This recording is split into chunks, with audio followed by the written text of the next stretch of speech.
नमस्कार मित्रों, जय हिंद, जय भारत। आप सभी का स्वागत है लेवल 6 के 14th पार्ट में। इसमें हम कवर करने वाले हैं डाटा हैंडलिंग। डाटा हैंडलिंग एक बार हम लोग लेवल 5 में भी कवर कर चुके हैं। अगर आप लोगों ने वो वीडियो नहीं देखा तो प्लीज़ लेवल 5 का वो वीडियो देख लीजिए। आइए शुरू करते हैं डाटा हैंडलिंग। डाटा क्या होता है? Data is a collection of numbers which is gathered to give you और प्रोवाइड यू एनी इंफॉर्मेशन। यानी डाटा कलेक्शन ऑफ नंबर्स होता है जो हमें कुछ इंफॉर्मेशन दे। जैसे एग्जांपल लेते हैं, 10 बच्चे हैं, दिशा, रोहन, राधा, ऋतु, मनोज, रमन, अमर, रति, प्रीति और उमा। इनको बच्चों को किसी को बनाना पसंद है और किसी को एप्पल पसंद है। अब कितने बच्चों को बनाना पसंद है, कितनों को एप्पल पसंद है, ये एक तरीके से डाटा हो गया। डाटा में भी किसको क्या पसंद है ये इंफॉर्मेशन इकट्ठी करके रखेंगे तो डाटा बहुत ज़्यादा बड़ा हो जाएगा। अगर मैं बोलूं कि आपको इन 10 बच्चों के लिए एप्पल या बनाना खरीदने हैं तो आपको ये ज़रूरी नहीं है कि आप हर बच्चे का नाम याद रखें। आप क्या कर सकते हैं, सिंपल कितने बनाना खरीदने हैं, 1 बनाना, 2 बनाना, 3 बनाना और 4 बनाना। और एप्पल कितने, 1 2 3 4 5 6। अगर मार्केट जाके आप 4 बनाना और 6 एप्पल्स लेके आ जाएं तो आपका काम हो जाएगा। तो इसी टाइप से डाटा को प्रॉपर तरीके से मैनेज करके रखना, इसको हम बोलते हैं डाटा हैंडलिंग। तो अगर हमको 10 फ्रूट्स लेके आने हैं 10 बच्चों के लिए, आप क्या कर सकते हैं, सिंपली आप 2 ब्लॉक बना सकते हैं। एक ब्लॉक में लिख सकते हैं बनाना और एक ब्लॉक में आप लिख सकते हैं एप्पल। दिशा को बनाना पसंद है तो बनाना में आपने 1 मार्क कर दिया, राधा को एप्पल तो एप्पल में 1 मार्क, मनोज को बनाना तो यहाँ बनाना 1 मार्क, अमर बनाना का अमर को 1 मार्क, प्रीति को एप्पल पसंद है तो एप्पल का 1 मार्क, रोहन का एप्पल पसंद है तो एप्पल का 1 मार्क, ऋतु को बनाना पसंद है बनाना का 1 मार्क, और रमन, रति और उमा को एप्पल पसंद है तो रमन, रति और उमा के लिए एप्पल में मार्क कर दिया हमने। तो अब क्या हुआ, हमें समझ में आया हमको मार्केट से 4 बनाना खरीदने हैं और 6 एप्पल्स खरीदने हैं। हमारे लिए केवल यही डाटा इम्पोर्टेंट है इसमें, बाकी के हमें बच्चों के नाम इतने इम्पोर्टेंट नहीं हैं। देखते हैं अगला टॉपिक, ऑर्गेनाइजिंग डाटा। डाटा को आप टैली मार्क्स के द्वारा भी ऑर्गेनाइज कर सकते हैं। जैसे पिछले एग्जाम्पल में 10 लोगों में से 4 लोगों को बनाना पसंद था और 6 को एप्पल पसंद था। तो आप क्या कर सकते हैं, 1 2 3 और 4 लाइन्स खींच सकते हैं बनाना के सामने, और एप्पल के लिए 1 2 3 4 5 क्रॉस में, जिससे कि आपकी काउंटिंग इजी हो जाए। और ये 6, इस टाइप से आप 6 रिप्रेजेंट कर सकते हैं एप्पल्स के लिए। इनको बोलते हैं टैली मार्क्स। टैली मार्क्स को अच्छे से समझने के लिए एक एग्जांपल लेते हैं। ये साइज ऑफ शूज है जो कि एक क्लास में बच्चे पहनते हैं। अब अगर आपको निकालना हो कि कितने बच्चे 4 नंबर का जूता पहनते हैं, कितने 5 नंबर का, तो कैसे ड्रॉ करेंगे, आप हर स्टूडेंट का शू का नंबर एक जगह पे लिख लेंगे और एक टेबल बना लेंगे जिसमें लिख लेंगे 4 5 6 7 8, क्योंकि शूज का जो साइज है वो 4 से लेके 8 के बीच में ही है, इसलिए हमें 3 और 9 की जरूरत नहीं है। तो पहला है 5, तो 5 के आगे एक डंडा, 4 एक डंडा, 7 के आगे एक डंडा, फिर 5 एक डंडा 5 के आगे, 6 एक डंडा 6 के आगे, 7 एक डंडा 7 के सामने, 6 के सामने एक डंडा, 5 के आगे एक डंडा, फिर 6 के आगे एक डंडा, एक और 6 तो 6 के आगे एक और डंडा, फिर 5 के आगे एक डंडा, फिर 4 तो 4 5। अब ध्यान रखिए यहाँ ऑलरेडी 5 के आगे 4 डंडे हो चुके हैं, तो 5th डंडा हम लोग क्रॉस में खींचते हैं। फिर 6 6 में भी 4 हो चुके हैं, तो पांचवा डंडा क्रॉस में खींचेंगे। फिर 8, फिर 7, 4, 6, 5, 6, 4, 6, 5, 7, 6, 7। 7 में भी इस बार क्रॉस में डंडा आ जाएगा क्योंकि 4 डंडे पहले से स्ट्रेट हो चुके थे। फिर 5, फिर 7, फिर 6, 6 में 4 हो चुके हैं, पांचवा डंडा इस टाइप से। फिर 4, 4 में भी 4 हो चुके हैं, फिफ्थ डंडा क्रॉस। फिर 8 और फिर 7। देखिए 4 साइज के जो शूज हैं वो कितने बच्चों के हैं, वो हैं 5 स्टूडेंट्स के। 5 जो साइज है वो कितनों के हैं, 5, 6, 7, 8 स्टूडेंट्स के। 6 नंबर के शूज कितने लोग पहनते हैं, 10 लोग। 7 नंबर के 7 लोग और 8 नंबर के 2 लोग।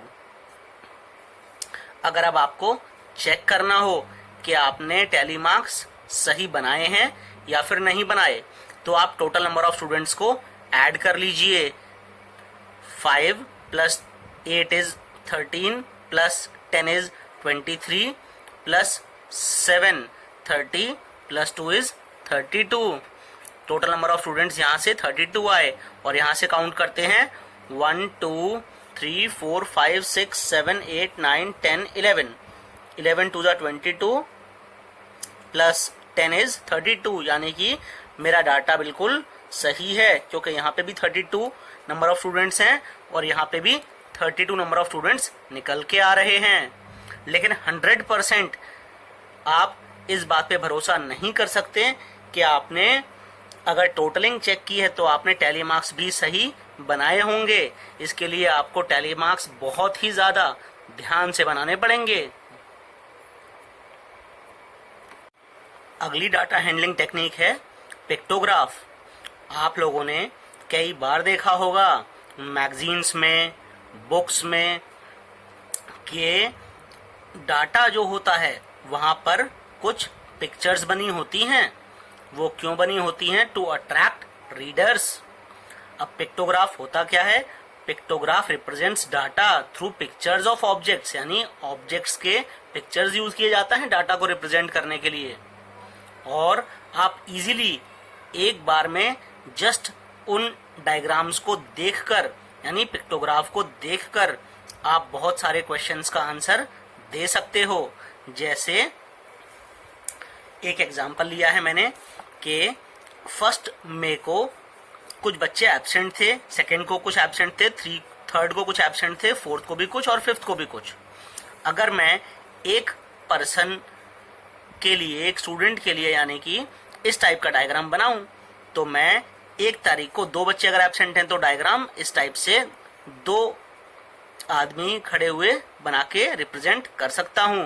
2 तारीख को अगर 1 एब्सेंट है तो 1 आदमी का डायग्राम बना के मैं रिप्रेजेंट कर सकता हूं। ऐसे ही 3 तारीख को 4 एब्सेंट है तो 4 डायग्राम बन जाएंगे। 4 तारीख को 3 है तो 3 डायग्राम और 5 तारीख को 2 डायग्राम। इस टाइप से डायग्राम दिखने में बहुत ही अट्रैक्टिव लगता है और रीडर्स अट्रैक्ट होते हैं, इसलिए पिक्टोग्राफ का यूज होता है। कभी कभी आप एक पिक्चर के द्वारा एक से ज्यादा आइटम को रिप्रेजेंट कर सकते हैं। चलिए इसको समझते हैं एक एग्जाम्पल के द्वारा। एक आदमी के पास मान लेते हैं 20 लोटस के फ्लावर्स थे, 35 रोजेस थे और 5 ट्यूलिप्स थे। अगर मैं एक फ्लावर के डायग्राम को 10 फ्लावर्स के बराबर मान लूं तो लोटस के लिए मेरे को कितने फिगर बनाने पड़ेंगे फ्लावर के? लोटस के लिए मुझे बनाने पड़ेंगे केवल 2 फ्लावर के फिगर्स। रोज के लिए 35 रोजेस थे तो रोज के लिए मुझे बनाने पड़ेंगे 3 कंप्लीट फ्लावर्स के डायग्राम और आधा फ्लावर का डायग्राम यानी कि 35।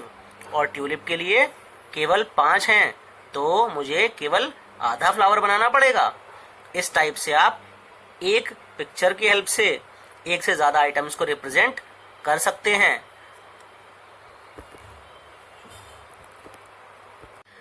आइए सीखते हैं कि पिक्टोग्राफ को ड्रॉ करने का और क्या क्या तरीके हो सकते हैं। कभी कभी एक सिंबल अगर मल्टीपल यूनिट्स को रिप्रेजेंट करे, जैसे एक फ्लावर रिप्रेजेंट कर रहा था 10 फ्लावर्स को, तो अगर कहा जाए 3 फ्लावर्स के लिए बनाइए तो काफी टिपिकल हो जाएगा। इस वजह से डिफरेंट डिफरेंट सिंबल्स यूज होते हैं या डिफरेंट डिफरेंट डायग्राम्स यूज हो जाते हैं डिफरेंट नंबर्स को रिप्रेजेंट करने के लिए। जैसे मैं अगर एग्जांपल लूं कि एक क्लास में मंडे को 23 बच्चे प्रेजेंट थे, ट्यूसडे को 24, वेडनेसडे को 21, थर्सडे को 23 और फ्राइडे को 22। अगर पिक्टोग्राफ की हेल्प से इस डाटा को रिप्रेजेंट करना हो तो एक कंप्लीट इस टाइप के डायग्राम से आप 5 को रिप्रेजेंट कर सकते हैं, इस टाइप के डायग्राम से आप 4 को रिप्रेजेंट कर सकते हैं, इस टाइप के डायग्राम से 3 को, इस टाइप के डायग्राम से 2 को और इस टाइप के डायग्राम से 1 को। तो 23 को आप कैसे रिप्रेजेंट करेंगे?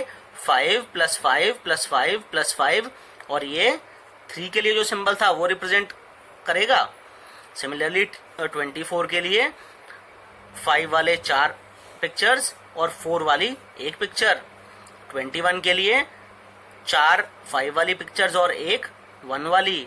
सिमिलरली 23 और 22 का भी आप पिक्टोग्राफ इजीली बना सकते हैं। अगला तरीका होता है डाटा को ऑर्गेनाइज करने का, बार ग्राफ या फिर बार डायग्राम्स। बार जो होते हैं वो आपके डाटा को रिप्रेजेंट करने के काम में आते हैं और वो बार यूनिफॉर्म विड्थ के होते हैं। उनको हम हॉरिजॉन्टली या वर्टिकली भी बना सकते हैं, लेकिन उनके बीच का जो डिस्टेंस होता है यानी कि स्पेसिंग, उसको इक्वल रखा जाता है। जो बार की लंबाई होती है, जो लेंथ होती है, दैट रिप्रेजेंट्स गिवन नंबर। जैसे मैं एक एग्जांपल लूं कि सुबह 10 बजे से लेके 11 बजे तक आपकी 100 यूनिट्स ऑफ बिजली इस्तेमाल होती है। 11 से 12 में 200 यूनिट, 12 से 1 में 150 यूनिट और 1 से लेके 3 बजे तक आपकी 100 यूनिट। तो आप नीचे नंबर ऑफ यूनिट्स लिख दीजिए, यहाँ पे टाइम लिख दीजिए। जब आप डायग्राम ड्रॉ करेंगे, बार डायग्राम, तो आप क्या शो करेंगे? 10 से लेके 11 तक जो बार की लेंथ होगी वो 100 तक रहेगी, जबकि 11 से लेके 12 तक जो बार की लेंथ होगी वो 200 तक, यानी कि 2 यूनिट्स हो सकती है। ऐसे ही 12 से लेके 1 तक कितनी है? 150 यूनिट्स। तो इसके लिए आपको 100 और 200 के बीच तक बार की लेंथ रखनी पड़ेगी। सिमिलरली 1 से लेके 3 बजे तक 100 यूनिट्स है, तो आप इसको 100 तक की लंबाई दे सकते हैं। इस टाइप के बार ग्राफ या बार डायग्राम को हम लोग हॉरिजॉन्टल बार ग्राफ या बार डायग्राम बोलते हैं। आइए अगला एग्जांपल लेते हैं वर्टिकल बार ग्राफ का। अगर मैं कहूं कि आपको पॉपुलेशन का डाटा दिया हुआ है किसी कंट्री का, जहां पे कि 1961 में 46 करोड़ लोग थे, 1971 में 54 करोड़, 1981 में 68 करोड़ और 1991 में 84 करोड़, तो आप इस डाटा को रिप्रेजेंट करने के लिए बार ग्राफ का यूज कर सकते हैं। एक्स एक्सिस पे आप ईयर लिख लीजिए 1961, 1971, 1981 और 1991। वाई एक्सिस पे आप 10, 20, 30, 40 इस टाइप से नंबर ऑफ पीपल के लिए equivalent unit length. Equivalent unit length means हम लोगों ने स्केलिंग कर दी है। यहाँ पे स्केलिंग के लिए आप मेरे पिछले वीडियो को देख सकते हैं। तो 46 करोड़ के लिए हमें क्या करना पड़ेगा? 40 और 50 के बीच यानी 45 से थोड़ा सा ऊपर तक, वहां तक अपने को लाइन खींचनी पड़ेगी। सिमिलरली 54 के लिए 50 और 60 के बीच से थोड़ी सी कम, यानी जहां पे 54 का मार्क आता हो वहां तक आपको लाइन या फिर इस बार की लेंथ रखनी पड़ेगी। सिमिलर वे में 1981 के लिए 68 यानी कि आपको लेंथ जो रखनी है बार की वो रखनी है 68 यूनिट्स के बराबर, और आपको सिमिलरली 1991 के लिए 84 तक आपको लेंथ ग्राफ की रखनी पड़ेगी।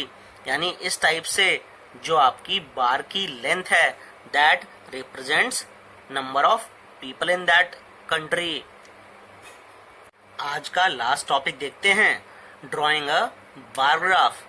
अगर आपको पहला एग्जांपल याद हो तो उसमें हमने देखा था बनाना 4 बच्चों को पसंद था और एप्पल 6 लोगों को पसंद था। इसके लिए अगर मुझे बार ग्राफ बनाना हो तो हम कैसे बना सकते हैं? हम बना सकते हैं एक्स एक्सिस पे हम लिख दें जो भी आपको फ्रूट्स के नाम हैं, जैसे मैंने यहाँ पे बनाना और एप्पल बार के अंदर लिखा है, आप इस बार के बाहर भी लिख सकते हैं बनाना और एप्पल को। और वाई एक्सिस पे आप नंबर ऑफ स्टूडेंट्स जो हैं उनको रिप्रेजेंट कर सकते हैं, जैसे मैंने यहाँ पे 1 unit length equal to 1 student माना है, तो 1 2 3 4 मतलब 4 नंबर ऑफ स्टूडेंट्स। तो बनाना वाला जो बार होगा वो 4 तक की उसकी लेंथ होगी, जबकि एप्पल वाले बार की जो लेंथ होगी वो कितनी होगी? वो होगी 6 यूनिट्स। इस टाइप से आप बार ग्राफ इजीली बना सकते हैं और इजीली आप लोग उसे अब इंटरप्रेट करना भी सीख ही गए होंगे। इस वीडियो में बस इतना ही। जय हिंद, जय भारत।